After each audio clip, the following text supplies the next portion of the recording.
All right, good morning, everyone. Welcome to the second edition of the special Chol Moed version of the Kahal Yereim Daf Yomi. We just went through the Mishnah. We'll run through the Mishnah quickly and then right into the Gemara. So we're at the second Mishnah on Daf Yomi Aleph.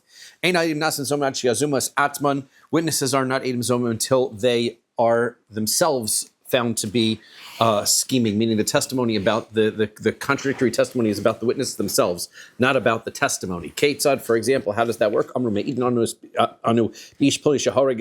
We testify about a person that he killed somebody. How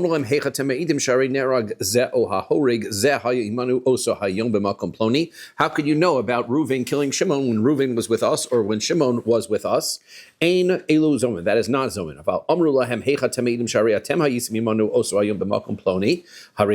But if the people themselves, the witnesses, are the ones you say, well, how can you be a witness? You, the witnesses, were with us. That is Edom Zomim. And they are going to be killed based on their testimony.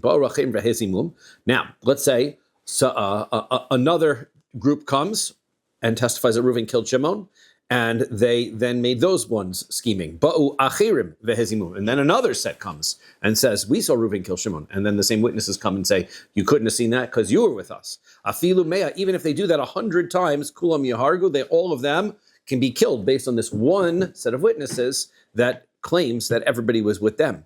Rabbi Yehuda says, istatis hizu. That seems like a miscarriage of justice. Only the first group is killed. Says the Gemara, Minani Mili. What is the source for this concept of Edom Zomimim? So Amar Rav Ada says, Damar Kral, the pasuk says, V'hinei eid sheker hey eid. This witness has testified as a false witness. Sheker ana, he has answered falsely. Ad shetishaker gufa shel eidos. It means that the witness himself, because it says we need aid sheker, he's an aid sheker, he's a false witness. The witness himself has to be found to be false in order for it to be Edom Zomim, not the testimony. Debei Rabbi Shmuel, Tana, they learned in the Yeshiva Rabbi Shmuel, la'anos bo sarah, to answer upon him a sarah, which is a storm, ad shetisrek gufa shel edus, until the actual person of the witness himself is the one that is found to be messed up. Okay. Amar Rava says, Bo Shnaim v'Amru, b'mizrach bira harag ploni es hanefesh. Let's say two people come. One says they were in this large open space, and one says in the east part of that open space, right, that they saw this murder, right? Harag ploni es hanefesh. Bo Shnaim v'Amru v'alo b'marav bira imanu hayisim. You were with us on the west side of that space. Chazinon, so we're going to take a look. If could you have been standing on the west side and see the east side, then the testimony stands, because then that's not a contradiction, right? You were with us on the west side. Yeah, that's fine. You were with us on the west side and you saw this murder on the east side. You could have been doing both. So then, elu zomim, those are not zomim. Ve'im lav, but if they cannot see, harei zomim, then they are zomim, because they cannot have both been in the place where they are claimed to have been and also have seen the testimony they claim to have seen. Well, pshita, that seems fairly obvious. Ma'odetema, what would you have thought? Lechush l'nahora bari. We might think, well, maybe these people have extra good vision. And maybe even though the normal person can't see from over here to over there, maybe these people could, which is interesting because we don't actually test their vision to see if they have extra good vision. It's just a question of whether we are considering that they have extra good vision or not. Therefore, Kamash Milan, we do not worry and consider for extra good vision. Seems to be because whether they would have had extra good vision or they didn't have good vision, right? It could have been circumstantial, meaning at that moment they could have had a clarity of vision or not. V'amar Rava. So Rava says, Bo Shnaim v'amru, Besura bitzafra bechad b'shabasa harag plonias nefesh. Okay, two witnesses come and they say, in Surah in the north, on a Sunday, so and so killed somebody. Bo Shnaim v'amru, and two other witnesses came and they said, Bepanya bechad b'shabasa imanu hayisem. They said no, that you couldn't have been there because on a Sunday you were with us. In the afternoon, right? You were with us, Benarda. You were in Narda on Sunday afternoon, right? Is that what's going on there? Yeah, right? Right, they came in the morning, they said in the morning, Basur, they were with us in Surah in the morning, saying, right, that's what it is. They were with us in the morning in Surah on the Sunday, on Sunday morning, and we saw the murder. But that couldn't be because you were with us on Sunday afternoon in another city. So chazinon. So we have to take a look. Can you make the trip from Surah to Nahardai in one day, right? From the morning to the afternoon. Is it possible? So then lo havu zomim. If it's possible for them to make the trip, then they're not edom zomim. V'ilav havu zomim. But if they cannot make that trip, then they are zomim. So pshita, that seems pretty obvious. We want to be able to see if it's possible for both things to be true. So ma'odatemu, what you've thought, lechush legam laparcha. We should worry about flying camels. Now camels don't fly, right? But they do move very fast, potentially. In other words, I would be worried that they have some very fast camels, and he might have been able to make this trip if he was on a very fast camel. Kamash Mullah, we do not worry about such things. That is not the common. All we have to worry about is whether it is common or not common for them to be able to make that trip or not. It's kind of weird that we're assuming for like these interesting cases where like it'd be extra. I mean, usually we try to save the guy's life as much as possible, but like it sounds like we're... Oh, so it's interesting, right? So whether we would, well, I guess trying to save somebody's life doesn't mean that, but that's the point, right? Even saving someone, it has to be realistic, right? Exactly, right? Also, saving one person's life kills the other one. Not necessarily. Well, in other words, what you're saying is right that if they're not zomim, then their testimony is going to stand and kill the other person. I was just wondering, like, they obviously have to take a shavua. Everybody takes a shavua, right? Why? Because why do they emphasize it in like Baba Basra? You say Zeo Marshali, and here like there's no emphasis about a shavua. Well, we don't like make some baga, right? There will be. We discussed in Maseches Sanhedrin. Right. They don't make witnesses who come into base and take a shua. The witness, right. the court about money. We said because people wouldn't. Yes, and money they do, right? But money is but that's only with one witness, right? If you have testimony, there's no oaths that are taken. I believe that at the end of the testimony, one gets up and says that this is what happened. The other one says amen or something like that. No, that was talking about when you had a testimony that the other person couldn't repeat, right? In other words, you had the question that situation of amen, right? Was megad if somebody was cursing Hashem and the other person couldn't answer, he has to say amen. Yeah. Generally speaking, the warning for witnesses not to lie is before the testimony. We said the judges warn the witnesses and tell them you are responsible for any of the negative outcomes that come about because of your testimony. And so that you should know that this is going to haunt you and it's going to be going against you and Hashem will hold it against you. Okay, now what do you have to say? Right, no, because it's like when the case you brought up at the last class, where you get 40 people are like, and the guy could just keep saying, no, he was with me. And one person said that was okay. That was... So I'm going to use the black marker for... either one says the testimony and one is going to be when the actual murder took place. So I'm a Rava, right? So this is my chart. Friday, Shabbos, Sunday, Monday, Tuesday, Wednesday, Thursday. Okay? Rava says, Bo shnayim v'amru b'chad b'Shabbos harag plonias nefesh. So they come along and they testify that on Sunday, see there's my marker mentioning Sunday, Reuven killed Shimon. Uvo shnayim V'amru, the two witnesses come along and they say, Sunday you were with us.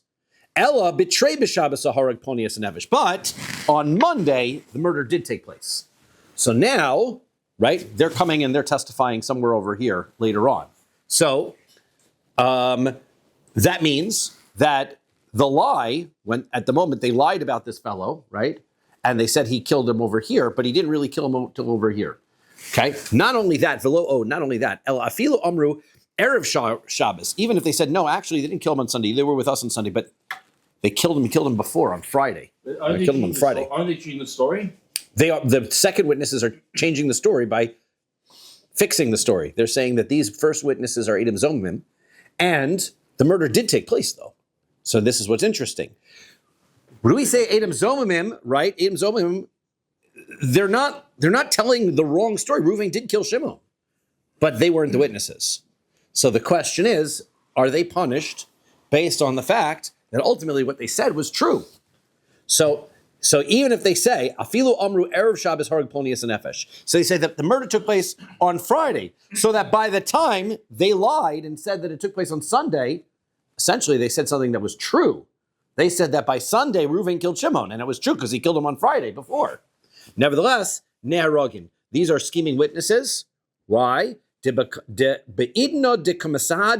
Because when these witnesses are going to come, let's say somewhere around Wednesday or Thursday and testify in Beis Din, they are Gavra Lav Bar Katolahu. This fellow wasn't guilty of murder yet because they're the first ones to come in and testify and they lied, right? So therefore, even though the murder actually did take place before their testimony, when they showed up, nobody had testified about it yet. So therefore, they are scheming witnesses. They told a lie. They said they witnessed it on Sunday, and they did not. And therefore, they are going to get killed, despite the fact that the Reuven did kill Shimon.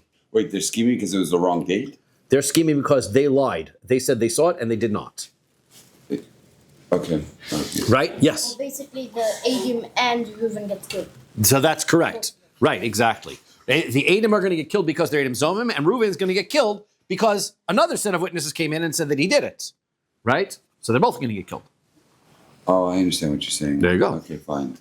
There's two sets of witnesses. That's exactly right. So my kamash malon. So what is this coming to teach us? After all, Tanino, we learned this in the Mishnah. Lefichach, therefore, nimtzeis achas mehen zomemes, hu vehein neheragin vashnia petura. So we say that, let's say, you have two sets of witnesses. We have such an idea that if, let's say, I have two sets of witnesses that witness, we're going to see this Mishnah coming up. One set of witnesses says we saw it. Another set of witnesses says that we saw it. So then one of the sets of witnesses are found to be Edom Zomimim. So we can kill the set of witnesses that are Zomimim, and still the second set can be believed, which means, right? And what was your name again? Nochi. As Nochi said, the witnesses are going, both the Edom Zomim are going to get killed, and Reuven the murderer is going to get killed, based on the other set of witnesses' testimony. Okay?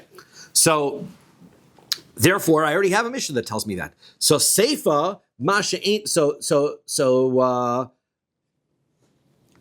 the answer is Seifa, Masha ain't kain bigmar din itzrichalei. The answer is, I don't need it for what we just said. This part so far about the witnesses coming along and telling me that actually it didn't occur on Sunday, so there's omim, but it occurred on a Friday or on a Monday. That part, you're right. Based on the Mishnah, we would be sufficient. But here's this end part that is new and fresh, and this we didn't know. And it goes like this.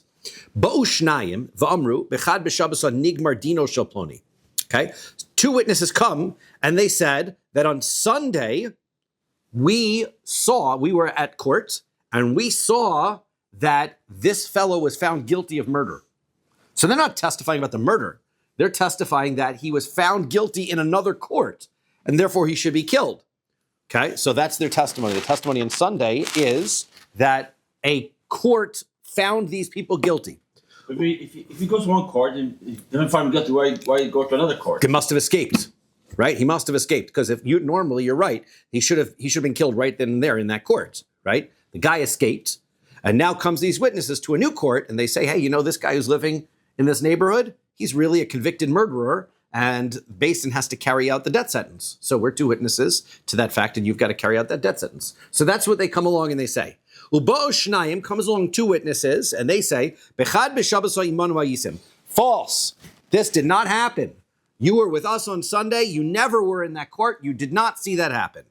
Ella, rather, be'erev Shabbos nigmar dino shel ploni, but rather instead, Friday. That's what happened. It was a court case, and it was Friday, so that by the time you guys are coming on Sunday and testifying, this fellow, what do we call a person who's already been convicted? Call him his bar katola. He's already going to get the death sentence. He's a dead man, right? So therefore, what do you when you kill somebody who's already dead? Are you chayev? No. So therefore, you're lying, and your illegal testimony is about a guy who was already convicted over here. Doesn't matter. I would imagine it doesn't matter.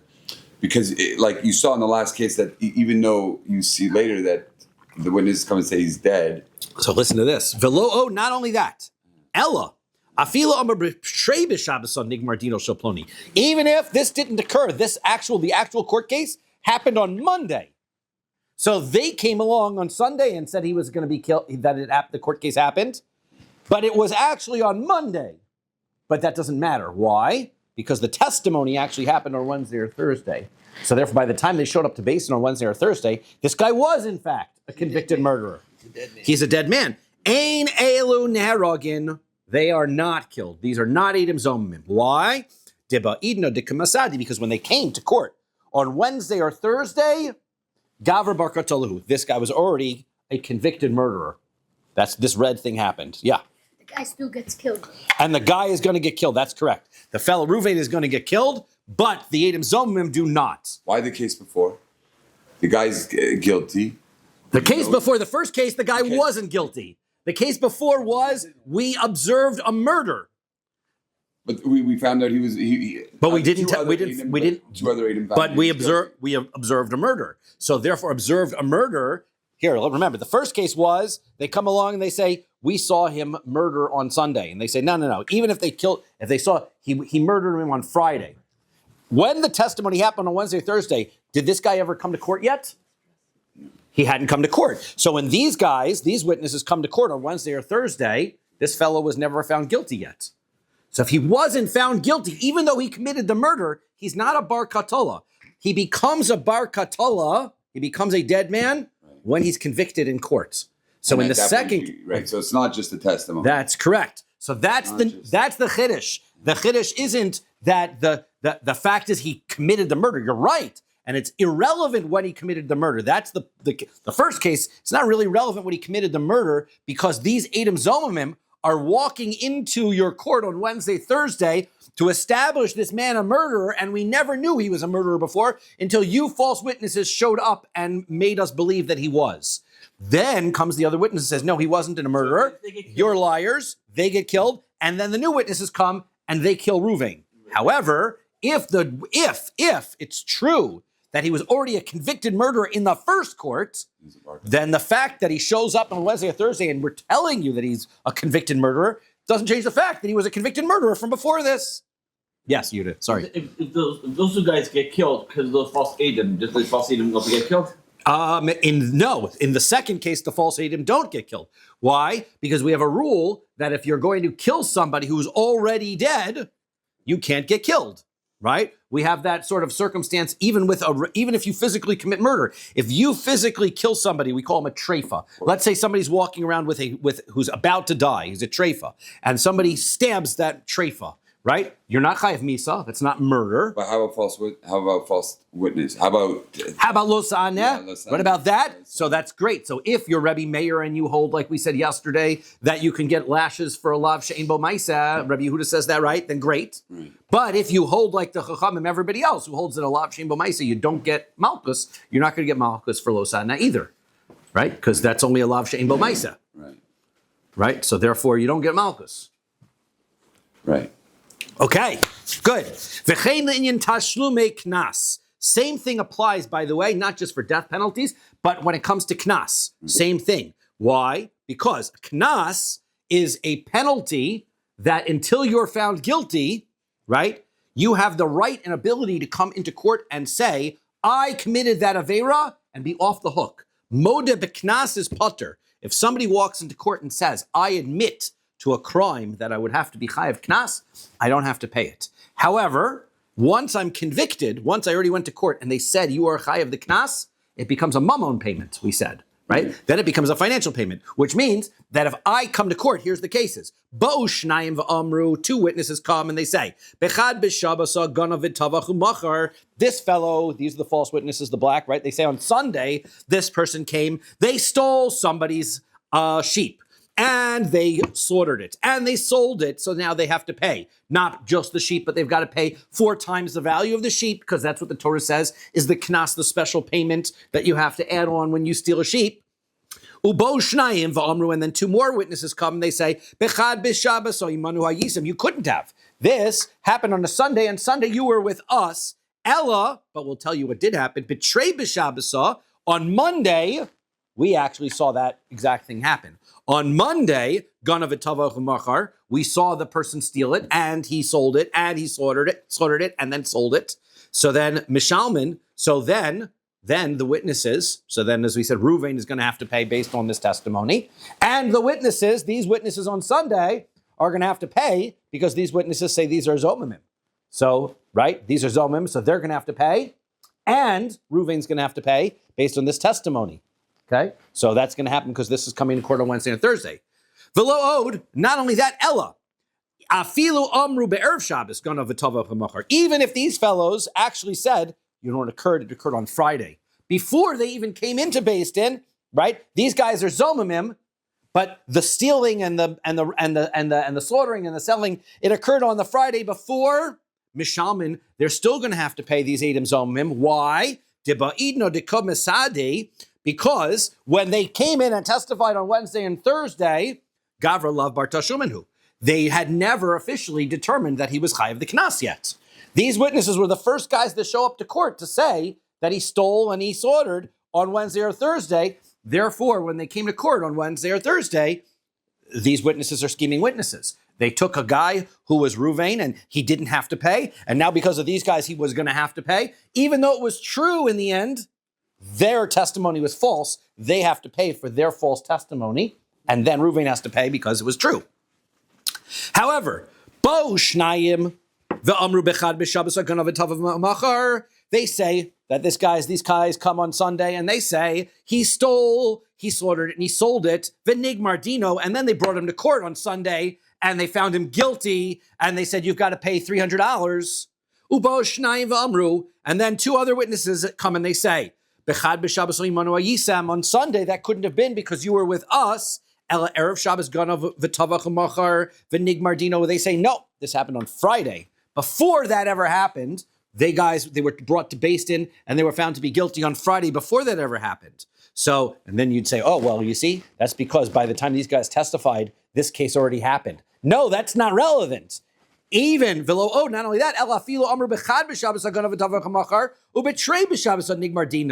even if they said, no, it happened on Sunday, but the court case happened on Monday. Why? Ein Mishalmin. These guys, these Edom Zomim, don't have to pay. Why? Because by the time these witnesses came to court on Wednesday or Thursday, this had already happened. According to everybody, they were already found guilty. Therefore, they're chayav to pay back based on this court case that happened on Monday. So Gavra Bar Tashlumin, who they were already chayav to pay. Therefore, there's nothing. They couldn't have walked into Beis Din on Wednesday. If they had walked into Beis Din on Wednesday and said, we did it, we stole the sheep, and we slaughtered it, and we sold it, Beis Din would have said, great, now pay your $300. Well, but we're admitting it. That's very nice. But Moda B'Knas only works before you get convicted. And we've got two witnesses that say that the conviction happened either Friday or Monday, which is before today on Wednesday. So, therefore, you're going to have to pay. Okay? I'm proud of this chart. Okay, good. That worked out very nicely. Yes. Is there such a thing as saying, I'll pay, but I'm not saying I'm guilty? In other words, to avoid the kanas. No, you have to admit it. If you say you didn't do it, you can't just say I'm going to pay, right? Well, I mean, you could always volunteer to pay, right? But I want to avoid the knas. I've got to admit I did it, right? You got to admit you did it, right? Even if you do admit it, do you still have to pay some sort of knas? No. If you're chai of the knas and you admit it, right? You don't have to pay the knas, right? You still have to pay for the sheep that you stole. Right? So but you don't pay the extra. So the knas is insufficient afterwards. That's right. The knas is not right. Well, the knas is forgiven, right? Okay. Next, Rabbi Yehuda Omer, istotis hizu. Now, the Mishnah had this case, right? First set of witnesses comes and says Reuven kills Shimon. And then they said, no, you guys are Edom Zomim. Second set of witnesses said, no, we saw Reuven kill Shimon. He goes, oh, you guys were with us also. Third set of witnesses comes and says, well, we saw Reuven kill Shimon. And then they say, hey, you guys were with us also. Well, according to the Chachamim, so you just keep on, all these guys are Edom Zomimim, right? Because even though it's one set of two people who are convicting 100 different witness sets, that's still you're still going to convict them. Right. And the other side says, no, what are you talking about? Once this starts to look a little bit weird, you can't keep killing people based on this witness. This set of witnesses clearly is a bunch of liars, and they keep just, oh yeah, you were with us. You were with us. They're just saying that in order to save the person's life. Obviously, something fishy is going on. Mm. So but Rabbi Yehuda says you only kill the first set, right? The first set that came in and said Reuven killed Shimon, that one you do kill. So says the Gemara, look, once you found out that this, right? You've got Reuven. Once you've got these two witnesses that are coming along and lying about everybody who comes in, then why do you kill the first set? If you got suspicious once they testified about the second set and the third set and the fourth set, and they did this 100 times, and you got so suspicious that you're not killing people anymore based on their testimony, why the first set? The first set clearly is also innocent. So Amar Rabbi says, Shekadmu v'hargu. The answer is because it was too late. By the time the second set came in, the third set came in, they already killed the first set. So if I was going to kill somebody, it would seem to me I'd get two friends and tell them, you're going to lie for me, but you don't lie right away. Wait until two show up and claim that I did it because they witness it. They told me, I can't do such a thing. They witness it. And they come to court, and the next two that come, the ones that are my friends, come later and claim against the other two. I'm free because those two can lie, and they have no punishment for it or anything. Wait, say this again? Okay. I don't understand what happened. Yes. I kill somebody. Okay, yes. Two witnesses come. Two witnesses saw come. me, plain as day. Yep. And they're good witnesses. But I preempted this by contacting two of my good buddies to come. If two witnesses come, just come and say that they were with you. Correct. That's exactly right. And they can't be punished. That's well, sure they can, right? Wow. Well, if right. Proven, If those guys are in fact right, they're not going to be proven to be Edom Zomimim necessarily. Theoretically, they could also be proven to be Edom Zomimim, right? If two other witnesses come and say, "Hey, you two who are claiming that those guys are Zomimim, you guys were with us," they also could be found to be Edom Zomimim. Can they? Sure. To this, only the first pair could. No, this is a case where the same two guys are testifying over and over about every single person that comes. Okay. Right? Wait, let me ask the two witnesses who see the whole crowd of witnesses and say, no, they were all with me, and we know they're false. After they're responsible for the death of the two witnesses, they're not high of anything. Unless two people come and testify. People, right, correct. Otherwise, That's correct. You right. Well, they get off, right? We're going to lose their status as Adim. People they can be thrown in jail. I mean, whatever other consequences. Right, but you're right. They're not Chayav Misa and they're not Adim Zomimim, right? Now, Gemara says, well, 1 second. We're not killing the first one. The way Rabbi Yehuda makes it sound is we're supposed to kill the first set, but we don't kill any of the subsequent ones that come afterwards because we no longer believe these guys who are claiming that everybody was with them. Well, then, my hava hava. It doesn't sound like the issue is that the first set was killed for halachic reasons. It sounds like the first set was just killed because that happened, right? Oops. We're all like, you can't bring it back to life. That's not what Rabbi Yehuda says. Rabbi Yehuda doesn't say, oops, we killed the first set. Rabbi Yehuda says, we do kill the first set, and then we don't kill anybody else. Sounds like that's the halacha. Ela amarava hachikam. Rava says this is what it means. Im eina ela kas achas nehareges. So if there's only one set of witnesses, then Rabbi Yehuda says, then you kill them, right? But once there are more sets that keep coming in, so then ein neheragin. So he says, then you don't kill anybody else. That's not what Rabbi Yehuda says. Rabbi Yehuda says, ha bilvad kamar. He says, we only kill the first set. We say you only kill the first set means that even though there are more sets, we're only killing the first set. Kasha, that's a good point. Right? That's not the way the Mishnah should be written. Ideally, you're right, but it doesn't really disprove what we're saying about Rabbi Yehuda because it means only if there's one set, but not if there's two sets. We'll go with it, but it's not a great answer, so we leave it as kasha. Okay, kasha is always when there's a question, but the question isn't strong enough to refute the answer that we have. So it's a fair question. The text of the Mishnah doesn't sound like what we're saying, but it's still what we said is a good answer. Okay, hahi itisad de osi sadi v'ishtaker. Right, there was a woman, and she had witnesses to her case, and they were found to be false. Aisi sadi, so she brought more witnesses. Ve'ishtaker, and they also were found to be false. Azla Aisi Sadi Achrini, she comes and she brings another set of witnesses. Okay? Delo Ishtaker, and the third set of witnesses they didn't find to be false. Reish Lakish says, Huchsa Kazu. Right?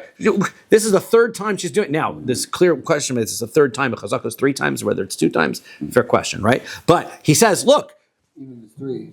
The fact of the matter is, she's clearly buying witnesses, right? She says, this guy owes me money, okay? So where are your witnesses? These guys, okay, and then they're false. So she finds new people all of a sudden, and they're false. And then you found new people. Where do these new witnesses keep coming from? Seems really weird, okay? So Reish Lakish doesn't want to accept the new witnesses anymore. He says it's finished, right? The lady is clearly buying people. So Amarli Rabbi Elazar says, And he huchsaka, kol Yisrael mi huchsaku. He says, yeah, but where's your chazaka? If she is buying witnesses, you're also presuming that everybody is being bought. There's no chazaka to believe that people will be bought and come to Beis Din and lie, right? So therefore, you can't believe that these witnesses are false. You've got to accept them. Okay? So that's their argument. Even if they're actually false, you accept them. Well, you don't know they're false, right? At this point, if they're actually false, you can't accept them, right? But you don't know it. So Zimnin, another time, Havu Yosvi Kame de Rabbi Yochanan. So Rabbi Yochanan was Reish Lakish's Rebbe. So Rabbi Yochanan, they were sitting before Rabbi Yochanan. Also Ki Haimaisa Kamayhu, and the same story, the same kind of case came up in their discussion. Amar Reish Lakish said his opinion. Huchsakazu, he says, I think this is a chazaka. So you can't accept any more witnesses from this person who keeps bringing more witnesses. Amar Rabbi Yochanan says, Im huchsakazu kol Yisrael mi huchsaku. And Rabbi Yochanan said, well, just because this one person is a liar and maybe she's buying witnesses, who says everybody is a liar? Everybody who's coming in you can't presume everybody is a liar. So Hadar Chazele Rabbi Elazar Bishos. He got angry at Rabbi Elazar because Rabbi Elazar never told Reish Lakish that where he got the source of his halacha from. He didn't say, hey, our Rabbi Yochanan told us this, because then Reish Lakish wouldn't have kept his own opinion. He would have said, oh, I'm going to change my view. I'm going to hold like Rabbi Yochanan. And he certainly wouldn't have embarrassed himself to speak up and say the halacha wrong in front of Rabbi Yochanan. So he was upset at Rabbi Elazar. Amarle Shmas Mili mi Bar Nafcha v'lo Amartli. He says, Mishmei, you heard something from Bar Nafcha is the nickname they used to give Rabbi Yochanan because he was so beautiful, right? And Bar Nafcha, Nafach is a what do you call it? A blacksmith. Right. And so they normally had a dark complexion, but Rabbi Yochanan was has such a nice and pleasing complexion that it was sort of like it's the, what do they call that nickname? Where it's the opposite, right? Where you call the bald guy curly, right? That kind of thing, right? So this is that same kind of nickname, right? So I'm Maven Yavin. So this is that nickname, right? They used to call him the son of the blacksmith, or his father really was a blacksmith. So why didn't you tell me that it was in the name of Rabbi Yochanan? So Lema Reish Lakish Damar Rabbi Yehuda. So, okay, fine. So then back to the story. Reish Lakish was holding like Rabbi Yehuda. For Rabbi Yochanan, Damar Karabanan. And Rabbi Yochanan's holding a Karabanan. Because Rabbi Yehuda in our Mishnah said that at some point we're just going to presume that if these witnesses keep coming back and coming back and coming back, we're going to assume something fishy is going on, right? And the Rabbanan said, no, you've got to accept everybody. So basically, this is what was going on as Reish Lakish was holding like our Mishnah, like Rabbi Yehuda, that we are going to look and see if something seems fishy, then you can't accept the witnesses anymore. And Rabbi Yochanan says, you got to keep accepting everybody on face value. Right. So Amar Lach Reish Lakish, Reish Lakish and Rabbi Yochanan say their argument has absolutely nothing to do with the Mishnah. Does not matter because the point of the Mishnah is different. Because Reish Lakish will tell you, Ana de Amri Lach Afilu Rabbanan, I can hold my opinion even according to the Rabbanan, because Ad Kan Lo Kamri Rabbanan Hasam Deleka de Kamahadar. There was no woman who was going back and finding more, right? In our case, there was a woman who said, I have witnesses, and then her witnesses were false. And then she went and found more. And then she went and found more. Well, that's fishy, right? The Mishnah is a case where two witnesses come, and then two more witnesses come. There's no guy going to, like, there's no one person. There's no person going to find more witnesses in the Mishnah. Right. The guy's, especially if the murderer is dead. The person who was murdered is dead, right? There's nobody finding more witnesses. Avahacha here, ikaha de kamahadra. The reason why I don't believe this woman is because she is running around trying to find more witnesses. For Rabbi Yochanan, Rabbi Yochanan will say, "Ana damri afilu Rabbi Yehuda." Even I could be holding according to Rabbi Yehuda. Ad kan lo Rabbi Yehuda hasam damrina and atu kuli alma gabi hani havu kaimi. At some point in our mission, Rabbi Yehuda says, "This looks really fishy." Was everybody standing here watching this murder take place? How many hundreds of people were standing around watching? You have 50 witnesses, 60 witnesses, 70 witnesses. What? And they keep coming two at a time. This looks really fishy. And that's what Rabbi Yehuda says at some point. This looks really fishy. So aval hacha. But in this case, by the woman, hani yadi bisadusa, hani lo yadi bisadusa. The first two witnesses are false. So they didn't know the testimony. Comes another two witnesses, they knew the testimony. If especially the first ones are false, they weren't there. Right. So then the next comes. So therefore, it can work out. So their point is Reish Lakish and Rabbi Yochanan's machlokas doesn't have to do with our Mishnah. Says the next Mishnah, Ein ha'edim zomim neharagin ad shigmar hadin. You don't kill edim zomim until the court convicts. Right? Once the court says this is the deal, then that's where the Edom Zomim can become convicted. If before that, before the court case is done, the Edom are found to be Zomim, then the witnesses are thrown out, but the witnesses, Edom Zomim, are not killed. Shariat Tzedukin Omrim, the Tzedukin, by the way, said differently. They said Achi Aharig, that the person who is being accused actually has to die first, and then you kill the Edom Zomim. That's not true. Once the person dies, you don't kill the Edom Zomim. Why? Shenemar, where did they get their law from? The Tzedukim? They said, the pasuk says, Nefesh tachas nefesh. You're supposed to kill a soul instead of a soul. Once this person dies, once the person who's convicted is supposed to die, then you go and you kill the Edom Zomim. Amru Mechachamim, the Chalacham said, Velo Kvar Nemar, the pasuk says before that, Vasisim lo kasher zamim, you do to them like they schemed lasos lachiv. Vare ochiv kayim. So it has to be his brother. It means brother is still alive, right? The only thing is that you're punishing zomim based on what they tried to do to a person who is still alive. V'im kain lama nemar nefesh tachas nefesh. So then Tzedukim have to ask back to the Chachamim, why does it say nefesh tachas nefesh? We'll explain that to you. Yachol mishal shekiblu edosan yaharagu. You might think that they can get killed based on their testimony by itself. Talmud Lomer nefesh tachas nefesh. The pasuk says nefesh tachas nefesh. Ha'anan ina neragin ad shigmar din. It has to be once the court case is completed. So therefore, it cannot be too early. Cannot be too late. It has to be once the court case is completed, but before the death sentence is carried out. That's when Edom Zomim are done. It's interesting that they brought the Tzedukim in. Like you never see them quote the Tzeduk. I've never seen. It's rare, right? Yeah. There's a few cases where the Tzedukim get brought in. Oh yeah, Yeah. Interesting because. Right. Remember, the Tzedukim were big during the times of the Mishnah. Really, even before that, the Tzedukim were a big deal then. Okay. Tana Berebi Omer Lo Hargu Neragin. If we learned that, Rabbi says that if they were not killed, the person was not killed, then the Edom Zomim are killed. Hargu, but if they were killed, ein nerog, and then you don't kill the Edom Zomim. Amar Abaye says, Beni, he says, my son, lav kal v'chomer hu. What? There's a kal v'chomer here. He says, it's kal v'chomer. If you're going to kill them based on their testimony before the person's killed, for sure, that's even worse. If the person got killed, for sure you should kill the Edom Zomim. So he says, Amar lo, so he says back to his father, he says, no. He says, because didn't you teach us? Shein on shin minadin. We have a rule that you cannot punish somebody based on a kal v'chomer.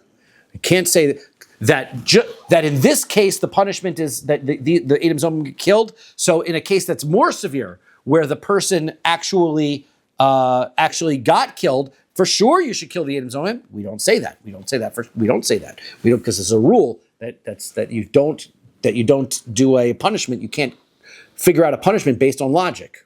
You can figure out a punishment based on a pasuk. You can figure it based on Gezir Shava. You can figure it out based on a hekesh. You cannot do it based on logic. Detanya, we learn in a brisa. Here's the source for that. Isha shir yikach es achoso bas achiv o bas imo. If a person marries his sister, right, who is the daughter of his father or the daughter of his mother. So now that gives me two different types of people. I can have a half-sister from my father, a half-sister from my mother.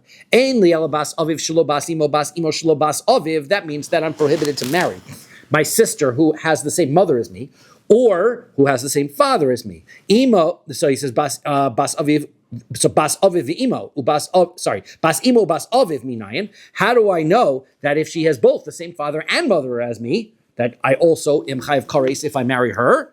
So Tamalon pasuk says erva sachov so gila separate pasuk because he has revealed the erva of his sister. Ad shelo yomar until the pasuk specifically told me that yeshli badin. I would have been able to figure out from a kal v'chomer because im onosh al bas aviv shelo bas imo shelo bas aviv.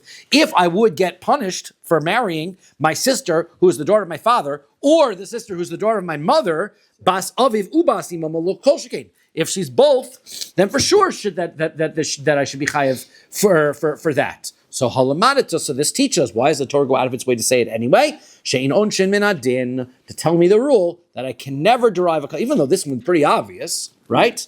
Nevertheless, I cannot make a kal v'chomer in order to derive somebody's punishment. Okay, so that's a rule by punishment. Onesh shamanu ashara minayin. How about the fact, can I derive a prohibition based on logic? Right? Forget the punishment. I can't figure out the punishments. That's fine. But what about the prohibition itself? Talmud Lomar, therefore the pasuk says, Ervas achoscha bas avicha o bas imecha, in the prohibition where it says, the erva of your sister who's the daughter of your father or the daughter of your mother, Ainli ela bas aviv shelo bas imo, or bas imo shelo bas aviv. So the pasuk has included my half-sister from my mother and my half-sister from my father. Bas aviv u bas imo minayin. Where's the prohibition in the Torah that says I cannot marry my sister who has both the same father and mother as me? Talmud Lomar, the pasuk says, Ervas bas eshes avicha, the daughter of the wife of your father, moledes avicha, who is the child of your father, achoscha, she is your sister. So therefore you cannot marry her. Ad shelo yomar, that pasuk has to come. Before I had that pasuk, yeshli min adin. I could have figured this out from a kal v'chomer. You told me already that a half-sister from mother or a half-sister from a father is going to be usher, is going to be prohibited. So then for sure, Ma adam huzar al bas imo shelo bas aviv ubas I aviv shelo bas imo. So if the Torah already tells me half sisters are off limits, so bas aviv ubas imo lo kol shekain. So then for sure a woman who's my entire sister for sure should be prohibited. So Lamadita teaches us she'in masir min adin. You cannot derive prohibitions from a kal v'chomer. And so therefore, why does the Torah teach us all of this? In order for us to be able to learn that the general rule is you can never use a kal v'chomer, make a logical deduction to determine what punishments are or what prohibitions are. Therefore, in a case of Edom Zomimim, where I could derive from a kal v'chomer that if I get a death sentence for convicting somebody of murder, then for sure I should get a death sentence if the person actually gets killed. Not true, because ein onshim nadin, we are not able to ever punish somebody. We do not based on a kal v'chomer. We could assume that the relationship is us. The relationship itself. No, that's what we also said. I don't understand. Even the isser you can't, right? That's we went so through and we said the isser you can't derive, and the punishment you cannot derive. That's so interesting. Yep, the Torah goes out of its way to be able to let me know that is the case. Okay, so now this case of this woman. So what about the case? How do we know that such a rule applies also by chayve malchus minayin? How do I know also that this also applies to malchus cases? So the answer is Rasha. Remember that Gzera Shava Rasha? Mm. I had Rasha written by what do you Russia. right by the cases of Misa and by the case of Malchus. So therefore, whatever is the rule in one is the rule by the other. So I also can't do onshim and adin on cases of Malchus. And chayve golius minayin. How also can I also derive that I also can't do it onshim and adin, can't derive kal v'chomers when it comes to cases of golus, of exile. Asya rotzeach. We have another Gzir Shava which we have not seen yet, but we will see, which is that rotzeach, that it says by chayve misa's rotzeach, and it says also by golus rotzeach. So therefore, the rules are the same there as well. So, right, rotzeach means murder. Tanya, we learn a brayso. I'm Rabbi Yehuda. Rabbi Yehuda ben Tabai says, eben nechama. Right, I will see comfort, meaning I won't see comfort. He's taking an oath. Im lo haragti eight zomim. I killed an eight zomim once. Lahotzmi libon shel tzedukim, and I did it in order to prove that tzedukim were wrong. Shahi omrim, they said ein ha'edim not zomim neharagin ad sheyahareg hanidon. They said that the person who's found guilty has to be killed before you can kill an eight zomim, and I killed him once he was found to be convicted. So I killed the Eid Zomim before the person who was convicted actually got killed. Amar lo Shimon ben Shetach. Shimon ben Shetach says, I've got bad news for you. Arab and Nechama, I'm going to swear also, Im lo shafachta dam naki. You killed an innocent man. Why? Sharei amru chacham necham sen ein ha'edim zomim neragin ad sheyazumu shneim. We're going to see that the halacha is that Edom Zomimim cannot become Zomimim until both of the witnesses, the entire set of witnesses, is found to be Zomimim. If only one of the group is found to be an Eid Zomim, you don't kill him. And you killed one guy. That's not good. You can't kill the one guy. Vein Lokin, Ad Shiyazumashneim. Also, can't give Malchus until you make both of them Edom Zomimim. Miyad Kibal of Rabbi Yehuda ben Tabai. So Rabbi Yehuda ben Tabai was feeling miserable about this. So he made a kabbalah on himself. She'enu more halacha elf Shimon ben Shetach. He said, I won't teach halacha anymore unless Shimon ben Shetach is around to correct me. Just because now he's concerned that he doesn't understand halacha well enough. The kol yom of Rabbi Yehuda ben Tabai, and all the days of Rabbi Yehuda ben Tabai, haya mishtateach al kivro shel osa ha'ed. He would go over to this grave of this person who died, this witness that got killed because of him. V'haya kolo nishma, and there was a voice. He would go and he would daven by this kever for forgiveness. and everyone would hear. It was at nighttime. Nobody would be able to see what was going on. They heard a voice coming from the graveyard. And everybody assumed it was the voice of the aide who got killed, which is interesting why they presumed that. I'm not quite sure. They didn't see Rabbi Yehuda. Okay, nevertheless, there's a live guy going into a graveyard and there's a dead guy in the graveyard. The sound that you hear, you assume is the dead guy.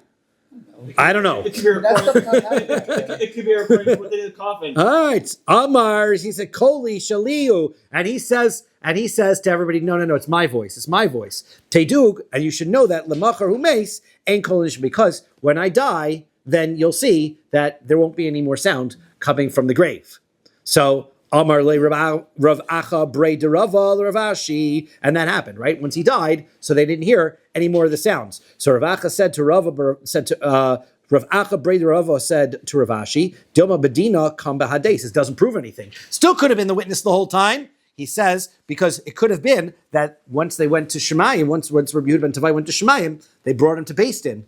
And once he was judged, then the witness was compelled to stop crying out because Rabbi Yehuda ben Tavai got judged. Inami Pusi Paisei. Or Rabbi Yehuda ben Tavai met the witness in Gan Eden and asked forgiveness, which is also Chiddush, right? You can ask forgiveness from somebody that you meet after you die. That's interesting. Are you? Before or after? Before, right? If I came to court and I said I heard John Doe admit that he killed someone. Yeah. Is that considered that's nothing? Right? That's nothing. Right. You have to witness the actual murder. Right. Says the next Mishnah. For 2 witnesses, Pasuk says, for 2 witnesses or 3 witnesses, a person can die. If the Torah tells me I can kill somebody based on 2 witnesses, lama prat hakasa b'shlosha, why does the Torah tell us 3 witnesses also? Ela hakish, in order to make a connection between 2 witnesses and 3 witnesses. Ma shlosha mazimin es hashnayim, just like if 3 witnesses come and say that these 2 witnesses are edim zomimim, so af shnayim yazumu es hagimel, so too, if the witnesses who come and testify about the murder are 3 witnesses, and the ones who say you guys are zomim are only 2 witnesses, that still works, because 2 witnesses is the same as 100 witnesses, right? Trei Kameya. It does not matter whether it's 2 versus 3. We don't say, hey, the 3 outnumbers the 2. Doesn't work that way. Once you have 2 witnesses, that's fine. So therefore, it's 2 against 3. The 2 witnesses can make the 3 witnesses zomim. How do I know even 100? Talmud Lomar Adim. Torah says Adim. Doesn't matter. Witnesses become witnesses. They become a group of witnesses. It doesn't matter how many are in the group. Rabbi Shimon says, Ma shnayim einon ne'arogin ad sheyu shnehem zomim. He says, I'll tell you another thing this means. Just like if 2 witnesses, you need both of them to become zomim in order to consider them to be convicted Adim zomim. Av shlosha, also if you have a group of 3, einon ne'arogin ad sheyu shloshtan zomim. You also can't kill the set of 3 until all 3 are found to be zomimim. How do I know even if the set, let's say there's 100 witnesses, how do I know you got to make all 100 of them to be Adim zomimim? Talmud Lomer, therefore it says, Adim, Pasuk says Adim. Rabbi Akiva says, I'll tell you what this 2 witnesses, 3 witnesses means. Shlishi lahakel. This 3rd witness is not a leniency. In other words, the way that we just read it, it was a leniency in order to prevent people from being found to be Adim zomim. El hachmir, it's a stringency alav. Velasos dino kayotze ba'elu. It's to tell us that the 3rd witness who gets convicted as an Eid Zomim, he gets the same punishment as the first 2. Because even though you'd say, even if this guy wasn't a part of it, the 3rd guy wasn't part of it, the first 2 would have been able to convict the guy as a murderer. So therefore the 3rd guy, what did he do? Why is he an Eid Zomim? If the first 2, because he didn't actually do anything once the first 2 testified, the answer is, once he's part of the set, he's an Eid Zomim just like everybody else. So let me ask something. So 100 people come and say, as a group, because it sounds like that's how it works. As a group. 100 people come and say they saw the witness of this, and then 2 people say, no, they were all with me. That is believed. But if we have 100 people in groups of 2, so you have 50 sets, that we only put the first pair to death. Once we take a look at each one as a separate group, they're a separate group, we can consider them as a separate group. We're going to determine in a moment what determines whether they're all part of one group or all part of separate groups. Right. That's correct. Vim Kane, Anashakosov Lenitval over Averiko Verver. The Rabbi Kiva is an important hashkafic point. That means that Hashem considers a person who is an accessory to an Avera the same as somebody does an Avera. He's the 3rd witness that's a liar, but he's considered just like the first 2. Therefore, even though he's only an accessory to the Avera, he is considered as though he is the same as the first two. How much more so can we say the same thing about people who are doing mitzvos? Let's say you're guy number 12 for the minyan. So they say, well, I didn't make the minyan. Yes, you did. Because just like even though the minyan would have taken place without you, nevertheless, since you came, Hashem considers you part of the minyan in the same kind of a way. Even though you're the accessory, you are considered to be like that. Now, not only that, let's say out of the two, just like if you have two witnesses, if one of them is found to be a relative or an invalid witness, edusum betela, then the testimony is gone because you only have one witness left. So it is also the case, af shlosha, even if you have three witnesses, if one of the three are found to be a false witness, eduson betela, then the testimony is invalid, even though two witnesses remain, right? Because they were a group. Once one person in the group is made invalid, the whole group is invalid. Minayin afilu meya. How do I know if that's the truth? If it's even 100 cases, Talmud lomar edim. Therefore, the pasuk says edim. This applies to all sets of witnesses. You don't So, think that, if 100 people came out and said, "I witnessed this crime," and two yes. people, those two people validate the 100 people. We don't look at like the svara of it. Like 100 people saw it, and one guy was the fellow's brother, right? Right. And invalidates the whole set. Now, not only that, but this is why at weddings we call up two people to be the witnesses, because there are a lot of guests there that are relatives. And what I need witnesses for? Everybody here is witnessing it. The answer is because if I don't make two witnesses to the exclusion of everybody else, now you have a whole group of witnesses that invalidates the whole testimony. You see, by the way, where they put the ring in when they say harayat, right? So that's correct. So therefore, you call two witnesses up and say, "You guys witness it," and some Mesader Kedushim will say, "You are the two witnesses to the exclusion of everybody else." Right? Nobody else here is a witness, despite the fact that everybody else here is witnessing. But we don't care about everybody else witnessing. We only care about you two. Why? Because everybody else here, there's so many people here that are invalid witnesses. Rabbi Yossi says, "B'medvar mamurem b'dinei nefashos." This is a rule. That rule only applies to capital cases. Aval b'dinei mamonis, but when it comes to financial cases, tiskay ma'edus b'shar, you can rely on the rest of the witnesses, right? Even if you've got three. We had that case by contracts where we were signing the contract and one guy was false. We could rely on the rest of the witnesses to fulfill the contract. Rabbi disagrees with him. Rabbi says, "Echad dini mamonus ve'echad dini nefashos." The rule is the same, whether it's a financial problem or it's a capital event. When you have one witness that is invalid, you eliminate the entire testimony. Ve'emasai. Now, when is this? Bisman shehosru bahen. That is only if these witnesses were part of the warning, right? They have to somehow be part of the testimony. So that means that this false witness this invalid witness has to be part of the group by being part of the warning. They said, well, I'm also warning you. We're also part of this warning. Aval bisman shelo asur bahen, but not if they didn't part of the warning. Why? Because ma yasu shnei achin shiro be'echad sharagas nefesh. What would be if two brothers are walking down the street together and then somebody commits murder right in front of them? By definition, the two brothers are going to nullify each other from being witnesses. Well, if they killed somebody in broad daylight in front of everybody in the middle of Times Square, and it just happens to be that two brothers were there, that means that there can't be any testimony against this guy? No, obviously not. So therefore, it has to be that somebody, in order to be included, has to say, I warn you, I'm a witness, I officially declare myself a witness, and I'm warning you. So that way, if there are two brothers, only one of the two brothers does that, not both, and therefore they won't invalidate each other. So we're going to discuss all of these cases here in the Gemara. Amar Rava, says the Gemara.